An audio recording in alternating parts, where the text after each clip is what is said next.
All right, can you hear me? All right. So I think I know most of you here, but in case you don't know me, my name is Emily. Carlos is my husband, and he's been on staff at UMBC the last couple of years, and I have just joined him this year, so I'm super excited about that. So yeah, let's jump into the passage today. Today we're going to be reading Psalm 63, verses 1 through 8. So go ahead and get your Bibles out or your phones out and turn there with me.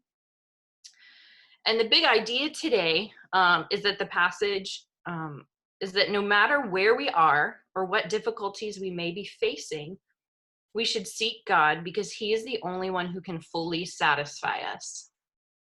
So we're going to start by, Carlos is going to pull up a picture here on our screen. All right, so when you see this picture, just think in your mind, like, okay, what comes to mind as soon as you see this? So when I see this, obviously, desert, right? Hot, dry, sandy. You want water, you're thirsty, right? Okay, so this is actually a picture of the desert that David was in when he wrote this psalm. It was a desert in Judah, and you may be asking, well, why was David in a desert? Which is a great question to ask. So let me give you some background. So David has some family drama in his immediate family. He has sons. He's got some crazy sons, okay? So he had a son named Absalom. And you can read more about this in 2 Samuel 15 through 18, but I'll just give you the short version. Basically, his son had killed his brother, well, David's other son, right? So now King David is a fugitive in the desert. He's running away because Absalom, his son, is trying to take over to be king. He wants to be king. He wants to take the throne. So David is running away. He's hiding. He's away from home. He's isolated. He's in this desert. And his future was uncertain. He struggled with being isolated in the desert, and really he missed, what some of us may be missing is our church family, right? He missed being with his congregation and worshiping the Lord with everyone. So that's kind of the background of where David is in the psalm. So let's go ahead and read. I'm going to read Psalm 63, verses 1 through 8. So go ahead and follow along with me. Oh God, you are my God. I earnestly search for you.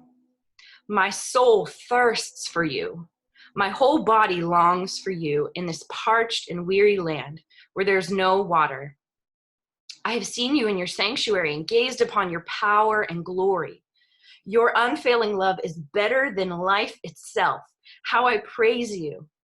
I will praise you as long as I live, lifting up my hands to you in prayer. You satisfy me more than the richest feast. I will praise you with songs of joy. I lie awake thinking of you, meditating on you through the night, because you are my helper. I sing for joy in the shadow of your wings. I cling to you. Your strong hand holds me securely.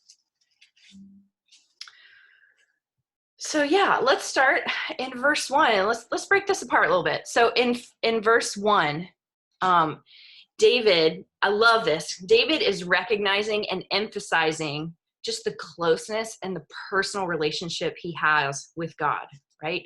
He doesn't just call him God. He doesn't say my forefathers' God. No, he's like, my God. Oh God, you are my God. And earnestly I seek you. So what does it mean to earnestly seek him?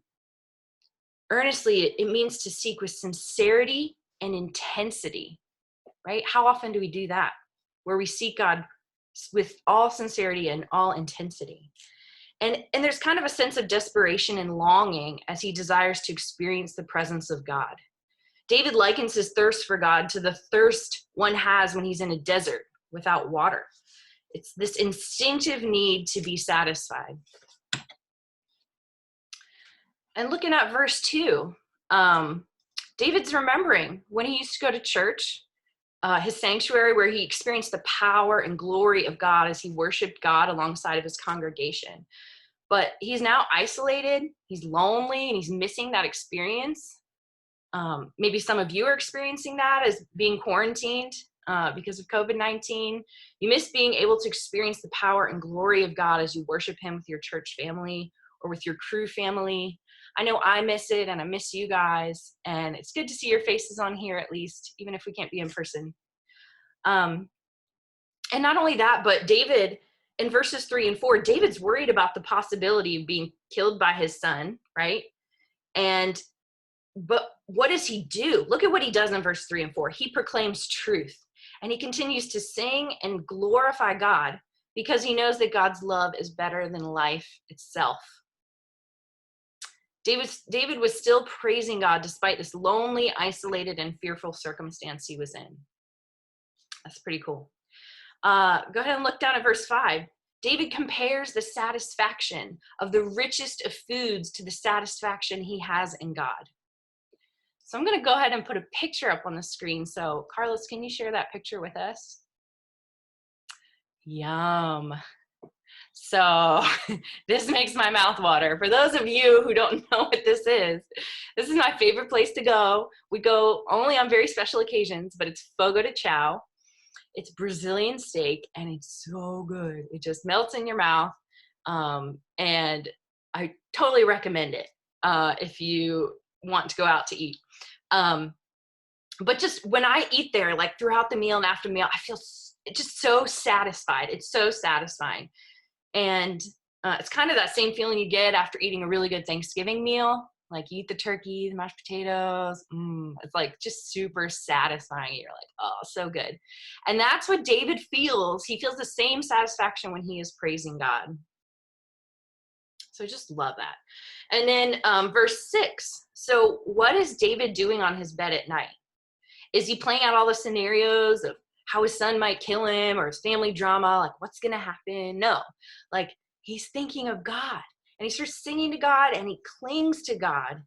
And I love this. I found this in the Bible when I was looking at this passage. I thought it was so funny. I thought so great. Instead of counting sheep, he meditated on his shepherd. I just love that. Instead of counting sheep, he meditated on his shepherd. David remembers that no matter what may come, that he's safe in the shadow of God's wings, and he reminds himself of God's power and feels safe. Now, he doesn't mean that nothing bad will ever happen to him, right? Like we're not just protected from all evil things that ever come, but what he does know is that he doesn't have to fear because God is with him. So yeah, just in conclusion, my prayer for you all during this quarantine is just remember to keep setting your hearts and your minds on God. Seek him with sincerity and intensity. Sing to him, just as she was singing to him on Tuesdays, and cling to him and find your satisfaction in God alone.